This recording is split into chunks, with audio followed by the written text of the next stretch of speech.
Hi guys, in this tutorial we're going to cover how to challenge your horses. So now you'll want to go to challenges up the top here in your list of, like your tab list I guess you can call it. You'll be taken to this page, which I've already covered in another thing I think. You'll have open challenges and closed challenges, as well as your totals of everything, your best horses and the best horses on the server, which will be the game eventually once all the servers have been merged. If we click on closed challenges to find a horse to challenge, if you've already had one, if you don't have any don't worry, go through it, it'll show you've lost. It's the same general setup, just finding it differently. We'll challenge them my way, which I guess can be part of this tutorial. I challenge myself generally, as you can see from my totals, which are fairly even down there. I have lost more than one. The way I challenge is I go and I copy the ID, which is up here, the little number at the end of the URL. Then I'll go and find a horse I don't own. I generally click the sire or the dam. I can generally remember who's got lines that I don't, that aren't mine. Makes it easier for me to find. If not, you can go to the forums and find someone else's horse and go through that link. You'll be taken to the horse's page. Go through the jump off challenge.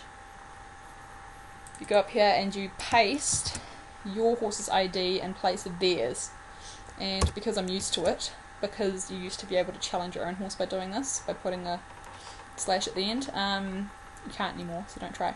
But because I'm used to that, and because my brain is so autopilot, I just add that on there. You don't have to, obviously. You hit enter, it takes you to your horse. So now you go through your list here, you find which horses you want to challenge. In my case, I'll do some random ones. You click on a bunch of different horses, we'll do that many, and it sends them all to your horse. So now you go here and you go to open challenges. My internet's going incredibly slow, and it'll show all your open challenges. And now we have this amazing little checklist which makes things so much easier. You go through and you select them all, or whichever ones you want. If you don't want any challenges, if someone sends to your horse, you leave them and they'll automatically delete after 3 days. Or if you accidentally use one of your youngsters, just leave it. It'll delete after 3 days. And once you click that button, your horse will be challenged. And you go through here like this. Now you'll notice the jumping heights are different. They had an update. I think I remember when I was on Morgan yonks ago that they used to jump 68 inches and then it changed to 70 inches with an update or something. That might have just been because it had just opened. I don't know.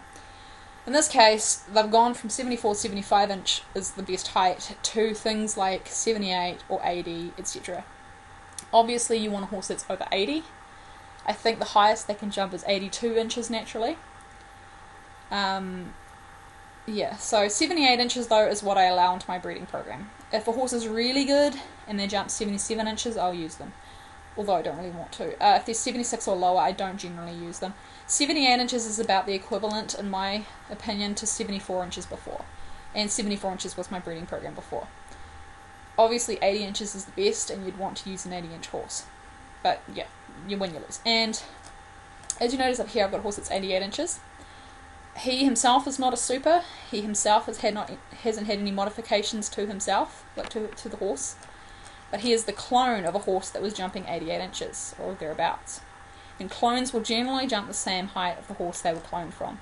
As you can see, he's in all 17. I take advantage of this. I'm not sure if it'll stay in the actual server function, but I take advantage of this by cloning mares that jump 80 inches, and then therefore giving myself a new mare that can jump a good height. And then I can get more foals from more 80 inch horses, as you can see from this girl here. She's jumping 81 inches. She's the clone of a horse that was jumping 81 inches. See? So that's how you challenge, and those are the new heights to look for. From what I can tell, the highest jumping equivalent on Pegasus is 76 inches. That was the highest before that a natural horse could go before, and that was sort of considered a glitchy height anyway. But do not fret about that, because when the updates happened, although my horses at the time were still 75, 74 inches, I noticed their foals immediately started jumping 76, 77. Their grand foals then jumped 78. It happens pretty much immediately. I know people were breeding 80-inch horses from 74-inch parents at that time, so do not panic. the updates will have effect if you've brought your breed over from Pegasus or Nokota, say you breed war ponies on Nokota and they come over and you're breeding them now on the new server, and they're not performing as well as you'd hoped, but you still want to work on them, go buy a couple of thoroughbreds. They're cheap, you can get good heights, you can sell them, you can enter them as shows, you can use them for donkeys, whatever you want to do. So do not fret, your horses will get there eventually. I wonder if I can find one right now that was at that stage. Oh no, I'll go find Az. Az was my good one. Where's my horses? So I had this mare called Az. She was rank 8 in her prime. I'll go through the ranks in another video because they're different now, the way they work. But if I click on her, man, my internet's going slow. Go through her dam, with her dam. See, the dam was 75 inches, and she herself is 79. So it's not going to have a huge impact on you. I mean, it's just something that's going to happen. Do not panic. Your barn will be up and running in 5, 8, 10, 12 game years, which is, what, like 5 weeks or something. Just, yeah, don't fret. So that was the jumping tutorial, and I hope you found it helpful. If you have any questions, just ask.